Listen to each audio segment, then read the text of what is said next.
Welcome back to the channel. I am Brian Lee Durfee, author of The Forgetting Moon and The Blackest Heart, both books published by Simon & Schuster's Saga Press. Today I'm going to be reviewing Wherein by Terry C. Johnston. This is book number 2 in his Josiah Hook trilogy. So it fits right here between Cry of the Hawk and Dreamcatcher. So let's talk about the covers first. Well, they all match. They all look like they belong in the same series. So A+ to the publisher for giving us a trilogy that looks like it belongs together. Even the spines, if you set them up on your shelf, even the spines look like they belong together. So far, we're off to a good start. Now let's talk about the cover. The Wherein cover was done by an illustrator by the name of Lou Glanzman.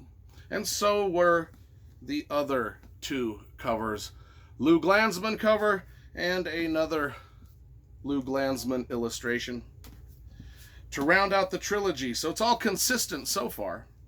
Let's talk about book 2. If you want to watch my review of Cry of the Hawk, book 1, you can just type in Cry of the Hawk and my last name, Durfee. The review will magically appear on your YouTube screen, and you can watch this one first. Or you can just go ahead and watch this one. We'll give a brief synopsis of this book 1.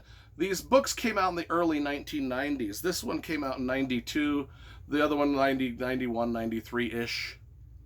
They're set in the year 1865 to about 1880, and they are about Josiah Hook, who is a Southern Civil War fighter, a prisoner of war. He goes off to fight for the South in the Civil War. He's got a farm in Missouri. Well, while he was off fighting in the Civil War, his family is kidnapped in this, and this all takes place in book 1. His family is kidnapped by some Mormon Danites. Now, if you know what the Mormon Danites were, they were the sect of religious zealot assassins that Brigham Young and Joseph Smith put to use as their assassins. I mean, they were also known as the Avenging Angels of the West, the Danite assassins of the Mormon Church.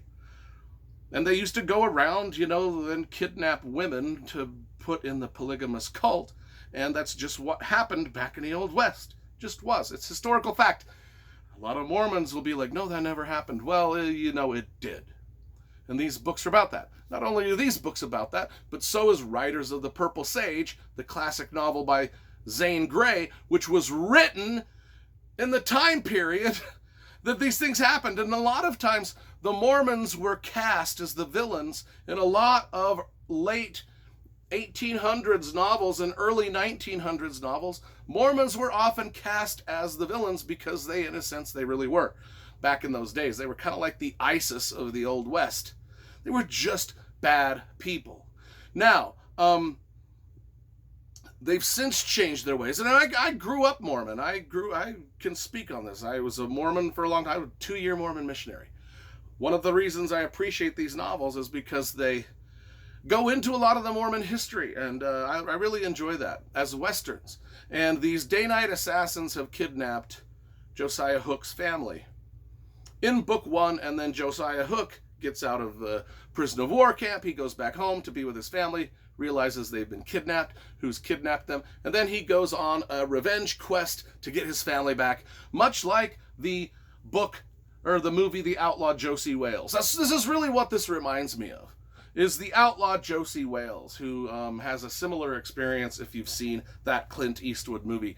So anyway, book 2 opens with he's still in search of his family, searching across the West, slowly making his way to Utah because that's where he believes the kidnappers will probably eventually take his family. Well, the kidnappers have, actually he does at the minor spoiler alert for book 1.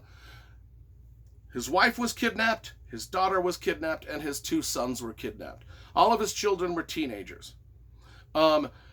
He does find at the end of the book 1 his one daughter. He does, we won't say what happens, but he gets the one daughter back and he sends her off with a trusted friend to a boarding school back east to keep her safe because he still wants to search for his 2 sons and his wife in this book. That's where we're starting.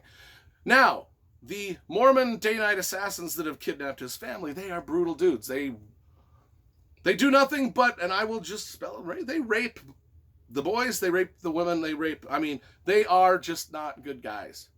They are just gunslinging thugs, causing havoc. And they, in fact, at the beginning of this book, they decide they're sick of dealing with the two boys, and they sell them off to some Mexican slave traders. And so now the boys are separated from the mother, and the boys go off with these Mexican slave traders down south, and the day-night Mormon assassins are taking the woman to Salt Lake City. So now Josiah Hook is in a bit of a bind, because who does he go save?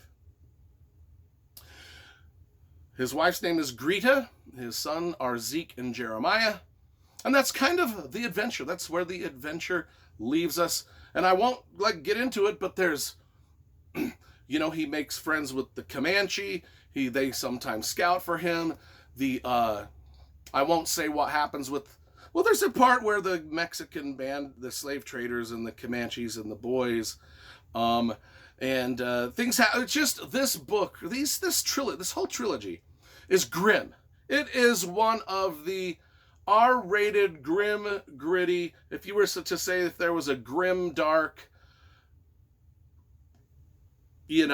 part of Westerns, we've got grim, dark, we got epic fantasy, we got grim, dark fantasy for the more dark, gritty type fantasy. We've got epic Westerns, and then we've got, this would be grim, dark Western. This is pretty hard-hitting stuff. This is pretty R-rated, gruesome, pretty much bare bones, this is how it was to live in the West type of a book, type of a trilogy. And all of Terry C. Johnstone's books are that. And this is why I like Terry Johnstone as one of my favorite Western writers, whereas Louis L'Amour looked at really the nobility of the West and the good guys of the West, and he really stressed the positive aspects of the people who were the pioneers and the frontiersmen. This guy, Terry C. Johnstone, really looks at the reality of what it was like to live back then, much kind of like Zane Grey did, but even to a more, Zane Grey was writing at a time where you couldn't really get too R-rated with your prose. Now, Terry Johnstone was writing in the 90s where he could just, he could spell it out.